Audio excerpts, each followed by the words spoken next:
நேற்று வந்து சுற்றி சுற்றி வந்திக டாஸ்க் நடந்திருக்கு. அது நமக்கு இன்றைக்கி டெலிகாஸ்ட் ஆகும். அந்த டாஸ்கில் 2 பேத்துக்கு பயங்கரமான அடி. அவங்க 2 பேரும் இப்போ எப்படி இருக்காங்கன்னு என்கிட்ட நிறைய பேர் கமெண்ட்ஸில் கேட்டிருந்தீங்க. அவங்கள பற்றி ஒரு அப்டேட் கிடச்சிருக்கு. என்ன அப்படின்னு பார்த்தீங்கன்னா, விக்ரம் தான் ரொம்ப அக்ரெசிவாக விளையாண்டுருக்காரு. ஏதோ பால் வச்சு விளையாண்டாங்கன்னு சொல்கிறாங்க. இதெல்லாம் ஒருவேளை கொஞ்சம் கரெக்ட் இல்லாமல் கூட இருக்கலாம். ஒரு பால் வச்சு விளையாண்டுருக்காங்க. அந்த பாலை தூக்கி சபரியோட காலில் கொஞ்சம் முக்கியமான இடத்துல தூக்கி எரிஞ்சிட்டாங்க போல இருக்குது. பாவம் அதில் ரொம்ப ஹர்ட் ஆகிருக்காரு. சுத்தமாக அவரால் பெயினில் எந்திரிக்க முடியாத மாதிரி அந்த இடத்துல அப்படியே விழுந்துட்டார் போல இருக்கு. ரொம்ப நேரம் பெயினில் கத்திருக்காரு, அழுதுருக்காரு.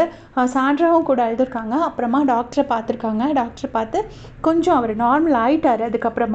அதுக்கப்புறம் என்னென்னா, ஆனால் அவர் வந்து திருப்பி ஃபைட் பண்ணுற நிலமையிலையோ எதுலேயுமே இல்லை. அவர் ரொம்பவே இதாகி விழுந்து கொலாப்ஸ் ஆன மாதிரி ஆகிட்டார் போல இருக்குது.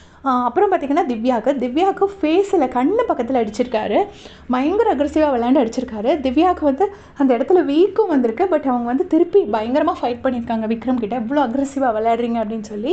நேற்றுக்கு விளையாண்டப்போ ரொம்ப ஸ்போர்ட்டிவாக எடுத்திருக்காங்க. பட் சபரியை கம்பேர் பண்ணும்போது திவ்யாவோட அடி கொஞ்சம் பரவாயில்ல.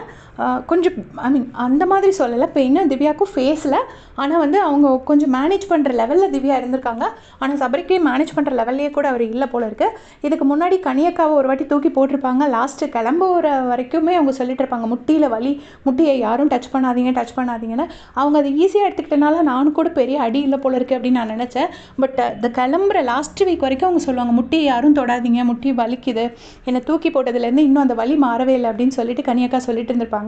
ஸோ கேம் எல்லாமே ஓகே. பட் கொஞ்சம் அக்ரெஷனை குறைச்சி தான் விளையாண்டு ஆகணும். ஏன்னா கூட இருக்கிறவங்க இப்போ அரோராவெல்லாம் போட்டு நசுக்குனா அரோராலாம் ஒன்றும் இல்லாமல் போயிடுவாங்க. ரொம்ப குட்டியாக இருக்காங்க. ஏற்கனவே விக்ரமை வந்து அன்றைக்கி பிக் பாஸ் நைட்டு கேட்டிருப்பாரு. டாஸ்க்குக்கு வெயிட் பண்ணிகிட்டு இருக்கும்போது ஏதோ திருக்குறள் சொல்லிட்டு இருக்கும்போது பிக் பாஸ் வந்து, கனியக்கா அவங்களுக்கு இந்த குறள் மட்டும்தான் சொல்லி கொடுத்தாங்களா, யாகாவாராயினும் நாகாக்கங்கிற குறள் சொல்லி கொடுக்கலையான்னு சொல்லி கேட்டிருப்பாரு.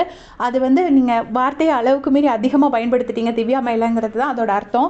அதுலேருந்தே அவர் ஒரு மாதிரி தான் சுற்றிட்டு இருக்காரு.